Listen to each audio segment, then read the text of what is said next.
ராஜநாகத்தோட இனச்சேர்க்கை முறை எப்படி ப்ரோ இருக்கும்? அது எடுத்த உடனே அது வந்து இனச்சேர்க்கை பண்றதுக்கு ஒத்துக்காது. ஒரு சில நேரங்கள்ல அந்த பெண் பாம்புக்கு அது தாடையை வச்சு உரசுது இல்ல, அப்பவே அது வலுவான பாம்பா இல்லைன்னா அந்த அளவுக்கு வலிமை இல்லாத ஆண் பாம்பா அப்படிங்கிறது தெரிஞ்சிடும். அது ஒரு பெண் பாம்பு வந்து ஒத்துக்கிருச்சு சரியா, அது ஒத்துக்கிடையில ஒரு பாம்பு இல்லாம 2 பாம்பா வந்துருச்சுன்னா என்ன ப்ரோ பண்றது? அதாவது இப்போ ஒரு பாம்பு இருக்கு, ஒரு ஆண் பாம்பு, அதே சமயம் இன்னொரு ஆண் பாம்பும் அந்த பெண் பாம்பு கூட இணைய வந்துருச்சுன்னா பெண் பாம்பு வேடிக்கை பார்க்கும். இப்போ ஆண் பாம்பு ரெண்டுமே வந்து ஒன்று சண்டை போடணும். அது எப்படி சண்டை போடணும்னா, சண்டைன்னா இதில் வந்து ஒரு சிஸ்டம் இருக்குது. சும்மா கடிச்சிக்கிறது, கொத்திக்கிறது, காயப்படுத்துறதுலாம் கிடையாது. ராஜநாகத்தை பொறுத்த வரைக்கும் அதனுடைய வால் பகுதி இருக்குல்ல, 2 பாம்புகளுடைய வால் பகுதி இப்படி சுருண்டு அப்படியே ஒன்றுக்கு பின்னி பிணைஞ்சுக்கிட்டே அப்படியே மேலே வந்துடும். மேலே வந்துட்டு 2 பாம்புகள் வந்து இப்படி நிற்கும். அது ரெண்டுமே இப்படி பின்னிக்குச்சுல, அப்படியே அதனுடைய பலத்தை காமிச்சு நெருக்கும். ரெண்டுமே ஒன்றுக்கு நெருக்கிட்டு இது தலையை வச்சு மேலே இப்படி வச்சு யார் வந்து தலையை இப்படி தரையில் அழுத்திடுறாங்களோ அவர் தான் வின்னு. தலை வந்து யார் தொங்கிருச்சோ அவங்க வந்து தோத்துட்டாங்கன்னு அர்த்தம். 2 பாம்பு உண்மையிலே அப்படி ரோல் பண்ணி நின்று சண்டை போடுது. ஒருவேளை 3 பாம்பு ஆயிடுச்சுன்னா என்ன ப்ரோ? 3 ஆண் பாம்பு வந்துருச்சுன்னா அப்போ இதுலேயும் சிஸ்டம் இருக்குது. இது கண்ணாப்பின்னான்னு 3மே அடிச்சுக்காது. மறுபடியும் மொதல் 2 வந்து சுருண்டுக்கும். சுருண்டு தோக்குறது கிளம்பி போயிடும். ஜெயிச்ச கூட டோர்னமெண்ட் மாதிரி வெயிட் பண்ணது போட்டிக்கு வரும். சரி, அப்படி வெயிட் பண்ணது கூட ஜெயிச்சது டோர்னமெண்ட் வரும்னா அந்த ஜெயிச்சது ஏற்கனவே ஏற்கனவே டயர்டாக இருக்கும். ஒன்று இன்னொன்று இதுக்கு அட்வான்டேஜ் இருக்குது. ஏன்னா ஒன்றை தோக்கடிச்சிட்டேன்னு ஒன்று இருக்குல்ல, அப்போ டோர்னமெண்ட்ன்றது கரெக்டாக அந்த இடத்துல நடக்கலை. இங்கே கரெக்டாக நடக்கலை, இங்கே ஒரு கல்லாட்டம் நடக்குது. நம்ம காட்டில் வந்து தப்பி படைக்கிறதுக்கு பலம் மட்டும் பத்தாது, புத்திசாலித்தனமும் வேணும். இந்த ராஜநாகம் எத்தனை நாள் கழிச்சு முட்டை போடும்? ஒரு குட்டி வெளியே வர்றதுக்கு 60லேருந்து 90 நாள். அப்போ அந்த 90 நாளுமே இந்த பாம்பு சாப்பிடாம தான் இருக்கும். இப்போ அந்த 2-3 நாளில் இந்த முட்டைக்கு கீரினாலேயோ இல்லை வேற ஏதாச்சும் ஒரு விலங்குனாலேயோ இது வராதா, பிரச்சனை வராதா?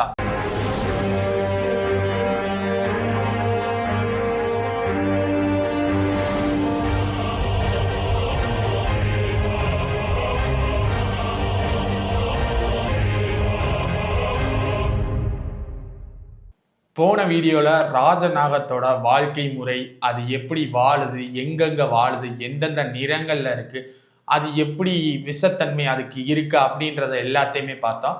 அந்த வீடியோட கடைசியிலே சொல்லியிருந்தோம் இனச்சேர்க்கை முறையை பற்றி அடுத்த வீடியோவில் பேசுகிறோன்ட்டு.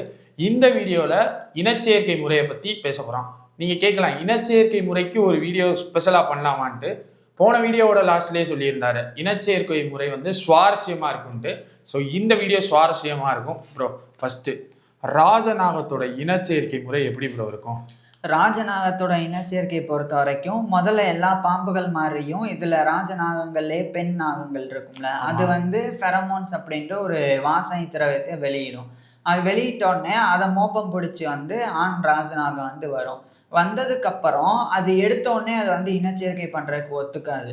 அதனால ஆண் ராஜநாகம் ஃபர்ஸ்ட் அதனுடைய முகப்பகுதி இருக்குல்ல, அந்த தலைப்பகுதி, அதை வச்சு அதனுடைய உடம்புல ஃபர்ஸ்ட் தேய்ச்சி கொடுக்கும்.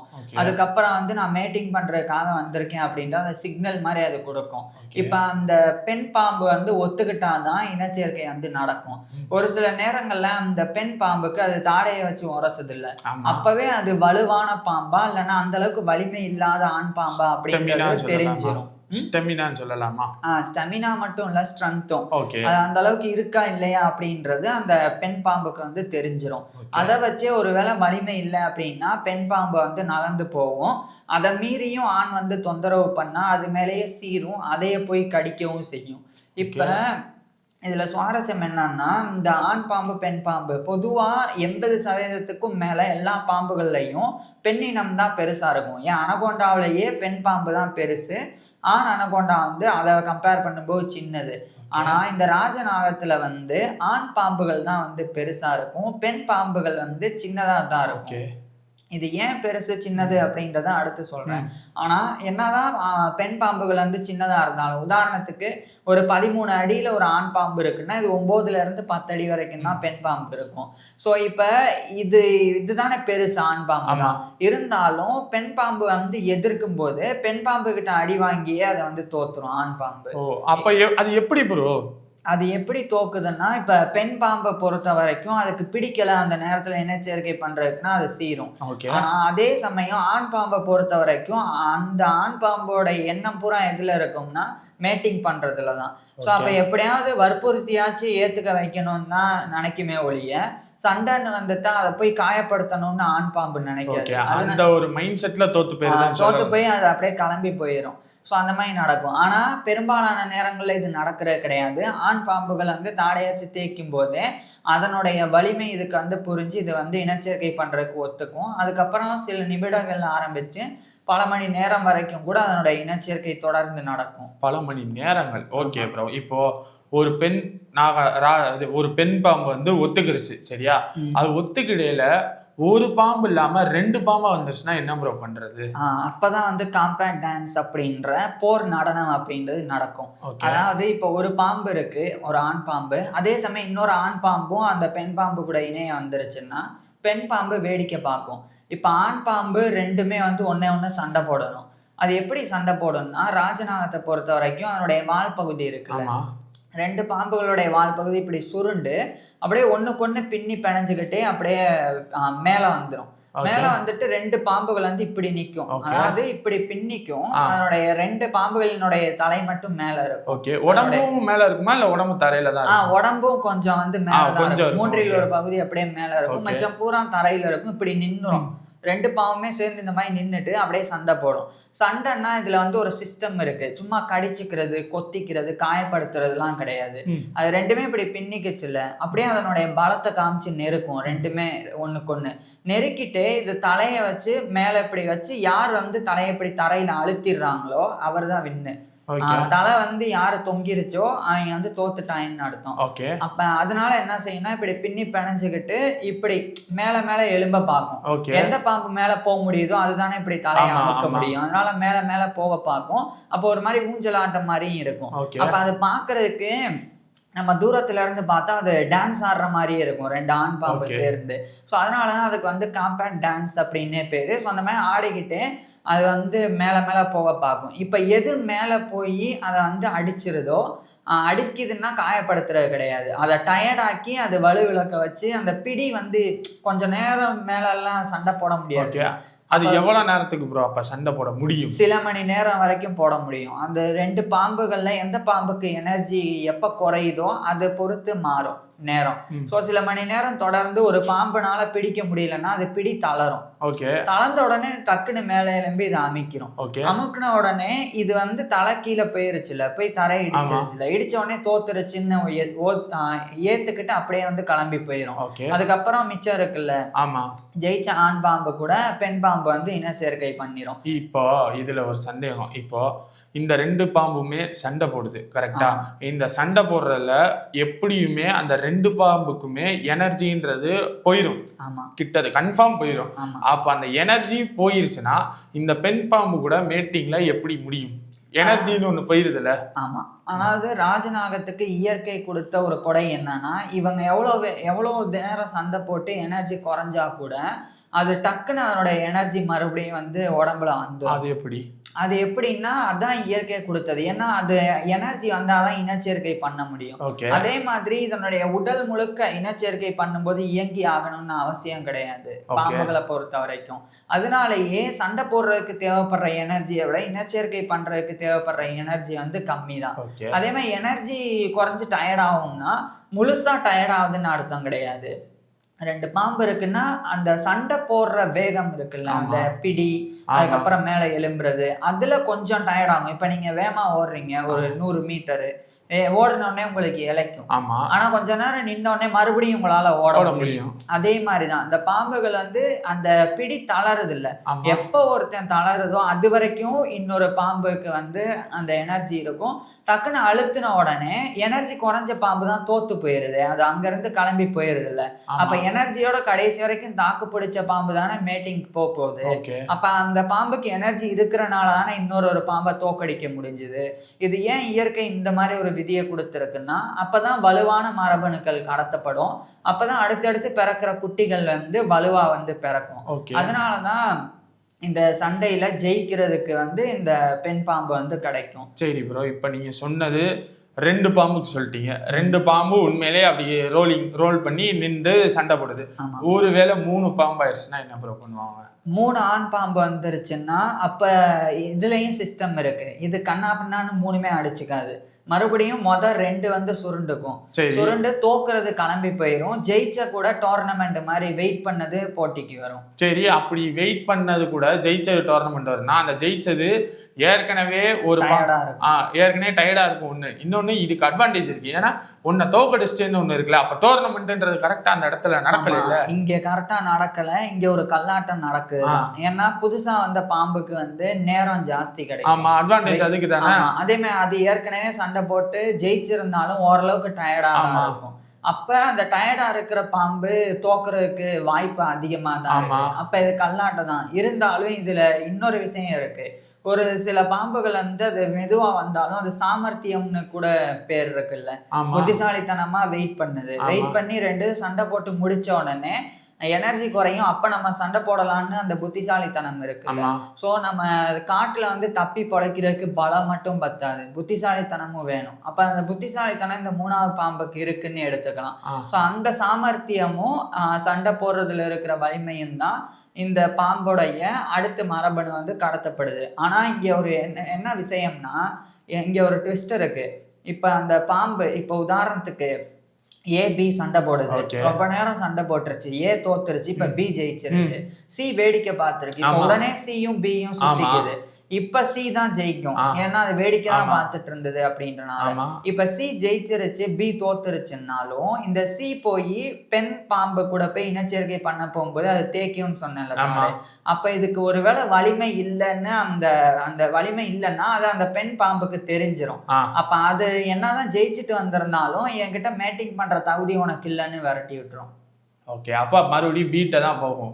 பீட்டை தான் போகணும் கிடையாது. மறுபடியும் இதை தேடி வேற ஏதாவது வந்தா அது வந்து ஒரே ஒரு பாம்பு வந்து அது தடவி கொடுத்து அதனுடைய வலிமை இருந்தா அப்ப அது கூட மட்டும்தான் இது வந்து சேரும். சரி, அந்த மாதிரி வந்து நடக்கும். சரி, இப்போ நீங்க 2க்கு 1 சொன்னீங்க, 3க்கு 1 சொன்னீங்க. நீ இது கோக்குமாக்கான கேள்வினே வச்சுக்கலாம். ஒருவேளை 4 வந்துச்சுன்னா என்ன பண்ண? 4 வந்துச்சுன்னா அங்கேயும் செமிஃபைனல் தான். 2-2மே மோதும். அதாவது இங்க இந்த பக்கம் 2 பாம்பு, இந்த பக்கம் 2 பாம்பு. அதுல ஜெயிக்கிறதுல ஃபைனல், அதுல ஜெயிக்கிறதுல தான் அந்த பெண் வந்து கிடைக்கும். இன்னும் கோக்குமாக்கா இன்னொன்னு கேக்குறேன். 5 வந்தா 5வது வர்றது வெயிட் பண்ணும். இதுல ஒற்றைப்படையில வந்தா வெயிட் பண்ணும். 2-2 மோதிட்டு டோர்னமெண்ட் தான். சோ அந்த மாதிரி இதுல வந்து இனச்சேர்க்கை பண்ணும். சோ இப்ப நான் இனச்சேர்க்கை பண்ணும்போது மேல மேல போகும் சொன்னேன்ல. அது போறனாலையும் அதனுடைய வலிமையை காட்டுறனாலையும் தான் இந்த ராஜநாகங்கள்ல ஆண் நாகங்கள் வந்து பெருசா இருக்கு. பெண் எக்கிறதுனால ஹைட் ஆகுது. ஆமா, இப்ப நீங்க ஒரு பாம்பு குட்டையா இருக்கு, ஒரு பாம்பு பெருசா இருக்குன்னா பெருசா இருக்கிற பாம்பு ஈஸியா சின்னதா இருக்கிற பாம்பை தோக்கடிச்சிடும். தோக்கடிச்சிருச்சுன்னா பெருசா இருக்கிற பாம்பினுடைய இனம் தான் வந்து செழிக்கும். இப்ப ஹைட்டா இருக்கிற பாம்புக்கு இன்னொரு ஹைட்டா இருக்கிற பாம்பு தான் வந்து பிறக்கும். அப்ப பரிணாம வளர்ச்சியில ஆட்டோமேட்டிக்கா ஹைட்டா இருக்கிறது தானே, நீளமா இருக்கிறது தானே அதிகமா பிறக்கும். அதனாலதான் ஆண் நாகங்கள் வந்து இதுல பெருசா இருக்கு. சரி ப்ரோ, இப்போ இனச்செயற்கை முடிஞ்சிருச்சு. இனச்செயற்கைக்கு அப்புறமான ஸ்டெப் தான் முட்டை போடுறது. அந்த ராஜநாகம் எத்தனை நாள் கழிச்சு முட்டை போடும்? இனச்சேர்க்கை முடிஞ்சு 50ல இருந்து 60 நாள் கழிச்சு முட்டை போட ஆரம்பிக்கும். ஓகே, இப்போ ஒருக்க முட்டை போடையில எத்தனை கணக்கு, எத்தனை நம்பர்ல முட்டை போடும்? இல்ல ஒரு முட்டை தானா? ராஜநாகம் வந்து 20ல இருந்து 40 முட்டை வரைக்கும் போடும் ஒரே டைம்ல. ஆனா இதுல ஒரு சுவாரஸ்யம் இருக்கு. மத்த நாகங்கள் மாதிரி இல்லாம ராஜநாகம் மட்டும் ஒரு இலையெல்லாம் இருக்கும்ல, நிறைய இலை, அது எல்லாத்தையுமே குவிச்சு ஒரு குவியல் மாதிரி பண்ணும். பண்ணிட்டு அது மேல போய் நல்லா அதை மெத்த மாதிரி சமப்படுத்தும். படுத்திட்டு அதுக்கப்புறம் அது மேலதான் வந்து முட்டை போடும். அது ஏன் ப்ரோ? சொல்றேன். அது மேல முட்டை போட்டுட்டு அதுக்கப்புறம் இன்னும் நிறைய இலையை கொண்டு வந்து அது மேல போர்த்தி மூடிடும். சோ ஃபர்ஸ்ட் லேயர் வந்து இலை, அதை நல்லா மெத்த மாதிரி ஆக்கிட்டு அதுக்கு மேல முட்டை போட்டு அதுக்கு மேல இன்னும் இலைய வச்சுட்டு அதுக்கப்புறம் அது மேல சுருண்டு அதை பாதுகாக்கும். இப்ப இந்த இலை வந்து மக்கும்ல, டீகம்போஸ் ஆகும்ல, அதுல இருந்து வர்ற வெப்பம் இந்த ராஜநாகத்துடைய முட்டைக்கு தேவை. அதனாலதான் அது அந்த மாதிரி குவியெல்லாம் வச்சு அதுக்கு நடுவுல முட்டையை வச்சு அதுக்கு மேல படுத்துக்குது. இன்னொரு ஆச்சரியம் என்னன்னா, மத்த நாகங்கள் எல்லாம் மத்த பாம்பு எல்லாம் முட்டை போட்டுருச்சுன்னா கிளம்பி போயிட்டே இருக்கும். ஆனா ராஜநாகத்தை பொறுத்த வரைக்கும் முட்டை பொறிக்கிற வரைக்குமே அந்த இடத்துலதான் இருக்கும். முட்டைய பார்த்துக்கிட்டே இருக்கும். இப்ப சாப்பாடுக்கு என்ன ப்ரோ பண்ணும்? சாப்பிடாது. அது வரைக்கும் அது பக்கத்துல ஏதாவது போய் அது மாட்டினாதான் உண்டு. ஓகே. இப்ப ஒரு சின்ன பாம்போ இல்லைன்னா ஒரு சின்ன தவளை, எலி ஏதாவது ஒண்ணு மாட்டினாதான் உண்டு. அதை தாண்டி அது போய் எங்கேயுமே தேடி போய் சாப்பிடாது. பிளஸ் தண்ணி கூட போய் குடிக்காது. மழை பெஞ்சு தண்ணி வந்தா வாயை திறக்குமே ஒழிய மற்றபடி இது தண்ணியும் தேடி போகாது. ஓகே. இப்போ இனச்சேர்க்கைக்கான காலம்னு எதுவும் இருக்கா அப்புறம்? ஆமா, ஜனவரியில இருந்து ஏப்ரல் வரைக்கும் அந்த இடைப்பட்ட காலத்துல இந்த பாம்புகள் வந்து இனச்சேர்க்கை பண்ணும் ராஜநாகங்கள். இப்போ முட்டை வந்து நீங்க வந்து ஒரு இலைக்கடியில வந்து ஒளிச்சு வச்சிரும் சொன்னீங்க. ஆமா, அது நீங்க சொல்லலே சொன்னீங்க 60 முட்டை கிட்டத்தட்ட போடும் அப்படின்ட்டு. 20ல இருந்து 40 முட்டை போடும் சொன்னீங்க. 20ல இருந்து 40. இப்ப அந்த 40 முட்டைய இலைக்கடியில சேமிச்சு வைக்கணும்னா இடம் வந்து பெருசா தேவைப்படுமா? ஏன்னா முட்டையோட அளவு எப்படி இருக்கும் அதான் என்னோட கேள்வி. முட்டையோட அளவு முட்டையோட அளவு வந்து அதனுடைய அகலம் வந்து 3 சென்டிமீட்டர் இருக்கும். அதனுடைய நீளம் அந்த ஹைட் இருக்குல்ல அது வந்து 5ல இருந்து 6 சென்டிமீட்டர் இருக்கும். ஸோ சின்னதுதான். அது எல்லாமே சேர்ந்து ஒரு 40 சேரும்போது இவ்வளவு வரும். ஆனா பாம்பு வந்து உங்களுக்கு 10 அடின்னு சொல்லும்போது எவ்வளவு பெருசா இருக்கும். அதை சுருட்டி அதை பாதுகாக்க முடியும். ஸோ அந்த மாதிரி பார்த்துக்கும். இப்போ இந்த இலைய எல்லாத்தையுமே ரெடி பண்ணி வச்சுட்டு முட்டை போடுமா, இல்ல முட்டை போட்டதுக்கு அப்புறம் இலையெல்லாம் இந்த மாதிரி ஒரு செட்டப் மாதிரி பண்ணுமா? முட்டை போடுறதுக்கு முன்னாடியே இலைய முதல் அடுக்கு இருக்குல்ல கீழே அதை எல்லாத்தையுமே இலைய பெருக்கி கொண்டு வரும். இது வாயில எல்லாம் கவ்விட்டு வராது. இது உடம்ப வச்சு இப்படியே பெருக்கி ஒரு இடத்துல தள்ளி குவியல் ஆக்கிட்டு அதுக்கு மேல படுத்து நல்லா இது மென்மையாக்கிடும். அதாவது சமதளப்படுத்திட்டு அதுக்கப்புறம் தான் முட்டை போடும். முட்டை போட்டதுக்கு அப்புறம் இன்னும் கொஞ்சம் இலையை கொண்டு வந்து அதனுடைய மேல பறக்கும். இப்போ நீங்க சொன்னீங்கல்ல முட்டை போட்டுட்டா வெளியே போகாது நகராது அப்படின்னு சொன்னீங்கல்ல, அப்போ இந்த இலையை எடுத்துட்டு வர்றதுக்கு அது போய் தானே ஆகணும்? ஆமா, இலையை எடுத்துட்டு வர்றதுன்னா ரொம்ப தூரம்லாம் கிடையாது. இது மூங்கில் காடுகள், அடர்ந்த காடுகள், அங்கதான் வந்து முட்டையை போடும். அதுவும் குறிப்பா சூரிய ஒளி அதிகம் வராத இடம். சூரிய ஒளி எங்க அதிகம் வராதுன்னா எங்க மரம் ஜாஸ்தி இருக்கும் அங்கதான். அப்ப அந்த இடத்துல இலையும் ஜாஸ்தி தானே விழுந்து கிடக்கும். இப்ப நீங்க ஒரு 5-6 மரம் பக்கத்துல இருந்தாலே அவ்வளோ இலை கீழே கொட்டி கிடக்கும். அப்ப அடர்ந்த காடு, இலைய கூற்றி பெருக்கிறதுக்கும் ஆள் இல்லை. அப்ப எவ்வளவு இலை கிடக்கும். அவ்வளவு இலையையும் ஒரு இடத்துல குவியலா மாத்துறது அதுக்கு ரொம்ப ஈஸி. அந்த டயத்துல சாப்பாடு வேணும்னாலும் ரெடி பண்ணணும்னாலும் பண்ணிக்கலாம். போற வழியில பண்ணாது. அது ஏன் ப்ரோ? ஏன்னா அது அதனுடைய முட்டையை எவ்வளவு வேகமா அது வந்து முட்டையை வந்து அது மூடிட்டு அது மேல போய் படுக்குதோ அந்த அளவுக்கு முட்டைக்கு வந்து சேஃப். இல்லைன்னா கீரி இந்த மாதிரியான உயிரினம் வந்து முட்டையை தூக்கிட்டு போயிடும். ஸோ அதனாலயே அதை பாதுகாக்கணும் அப்படின்றதுக்காகவே அது பண்ணும். முட்டையை பொறுத்த வரைக்கும் ஒரு மாதிரி லெதர் மாதிரி இருக்கும். மற்ற முட்டை ஓடு மாதிரிலாம் இல்லாம இது கொஞ்சம் நெளியும். அதனாலயே பாம்பு மேல போய் படுத்தா கூட அந்த நெகிழ்வு தன்மை வந்து அந்த முட்டைக்கு வந்து இருக்கும், உடையாது. சரி ப்ரோ, இப்போ முட்டை போட்டாச்சு.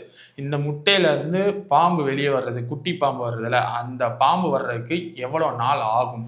இப்ப முட்டை போட்டு அதாவது இனச்சேர்க்கை முடிஞ்சு முட்டை போடுறதுக்கு 50ல இருந்து 60 நாள் ஆகும். அதுக்கப்புறம் அங்கிருந்து ஒரு 60ல இருந்து 90 நாள் ஆகும். அதுல இருந்து குட்டி வெளியே வர்றதுக்கு 60ல இருந்து 90 நாள். அப்ப அந்த 90 நாளுமே இந்த பாம்பு சாப்பிடாம தான் இருக்கும். இப்ப குளிர் ஜாஸ்தி இருந்தா அது கிட்டத்தட்ட 90 நாள் ஆயிரும். வெப்பம் ஜாஸ்தி இருந்தா 60 நாள்லயே அதுல இருந்து குட்டி வெளியே வந்துரும். இப்ப குட்டி வெளியே வருது இல்ல, அது வர்றதுக்கு ஒரு 2-3 நாள் முன்னாடியே இந்த பெண் ராஜநாகம் அங்க இருந்து கிளம்பி போயிரும். தாய் ராஜநாகம் வந்து ஏன் கிளம்பி போயிரும்னா அது பயங்கர பசியில இருக்கும். இது ஏற்கனவே பாம்புண்ணி தான் வேற. அப்ப என்ன நடக்கும், ஒருவேளை இது பிறக்கிற வரைக்கும் அங்கேயே இருந்துருச்சுன்னா அது பிறந்து வந்த உடனே அதனுடைய குட்டியையே சாப்பிட வேண்டிய நிலைமை வந்துடும். அதனால வேற வழி இருக்காது அப்படின்றது அதனுடைய உணர்வுக்கு புரியும். அதனாலயே ஒரு 2-3 நாள் இருக்கும் போதே அங்க இருந்து கிளம்பும். சரி ப்ரோ, இப்ப அந்த 2-3 நாள்ல இந்த முட்டைக்கு கீரினாலேயோ இல்ல வேற ஏதாச்சும் ஒரு விலங்குனாலேயோ இது வராதா, பிரச்சனை வராதா? வரும் தான். அது வந்து எந்த மாதிரி வரும்னா 2-3 நாள் அப்படின்றது காட்டை பொறுத்த வரைக்கும் அது பெரிய ஒரு கேப் எல்லாம் கிடையாது. இப்ப ராஜநாகம் அங்க இருந்து கிளம்பி போயிருச்சு, அப்படி போனா கூட அது இலை குவியல்களுக்கு நடுவுல தான் அந்த முட்டை இருக்கும். அதனால மற்ற உயிரினங்கள் அவ்வளவு ஈஸியாலாம் அங்க முட்டை இருக்குன்னு கண்டுபிடிக்க முடியாது. அது மட்டும் இல்லாம அப்படியே கண்டுபிடிச்சா கூட ஒரே நேரத்துல 40ஐயுமே தூக்கிட்டு எல்லாம் போகாது. ஒன்ன தூக்கிட்டு போனாலே பெருசு. ஸோ அந்த மாதிரி. ஸோ இந்த ஒரு கேப்னா இப்ப அதிகமா மற்ற உயிரினத்தோட ஆபத்து இருக்குன்னா முட்டையில இருந்து குட்டி வர்றதுக்கு சில மணி நேரத்துக்கு முன்னாடிதான் அது கிளம்பியே போகும். அங்க அந்த அளவுக்கு ஆபத்தே இல்லை அப்படின்னு தெரியும் போதுதான் 2-3 நாளைக்கு முன்னாடியே அந்த பாம்பு அங்க விட்டு கிளம்பி போகும். ஸோ அதனால முட்டை எப்படி இருந்தாலும் தப்பிச்சிரும். சரி ப்ரோ, இப்போ முட்டையில இருந்து குட்டி வெளியே வருது, அந்த குட்டியோட அளவு எவ்வளவு இருக்கும்? ஒரு குட்டி பாம்போட அளவு? குட்டி பாம்போடைய அளவே ராஜநாகத்தை பொறுத்த வரைக்கும் 30ல இருந்து 45 சென்டிமீட்டர், அதாவது ஒரு அடியில ஆரம்பிச்சு 1.5 அடி வரைக்கும். ஒரு அடி, அப்பா சூப்பர். ஆமா, அந்த அளவுக்கு இருக்கும். ஆனா அதனுடைய முட்டை அளவு 6 சென்டிமீட்டர்.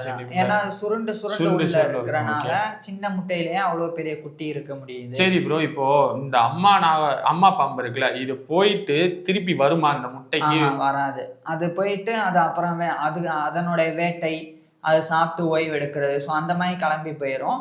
அதே மாதிரிதான் அதுல இருந்து குட்டிகள் வெளியே வருது இல்ல, குட்டி ராஜநாகங்களும் எடுத்த உடனே தற்காப்பு பயிற்சியும் இருக்கும்.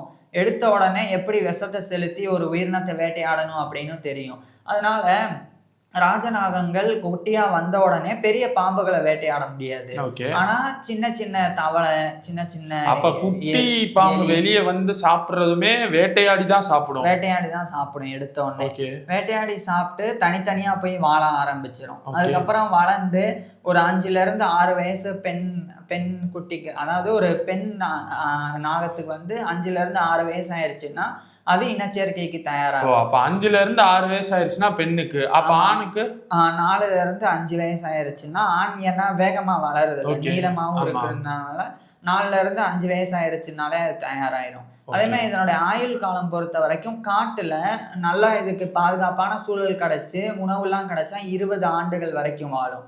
இதுவே கேப்டிவிட்டிஸ்ல மனுஷங்க பாதுகாப்புல சரியான மருத்துவ உதவிலாம் கிடைச்சா 25 வருஷம் வரைக்கும் கூட இந்த பாம்புகள் வந்து வாழும். சரி ப்ரோ, இப்போ மனிதர்கள் பார்த்துக்கிறாங்கன்னு வச்சுக்கோங்களேன், இந்த பாம்புனால மனிதர்களுக்கு எதுவும் ஆகாதா?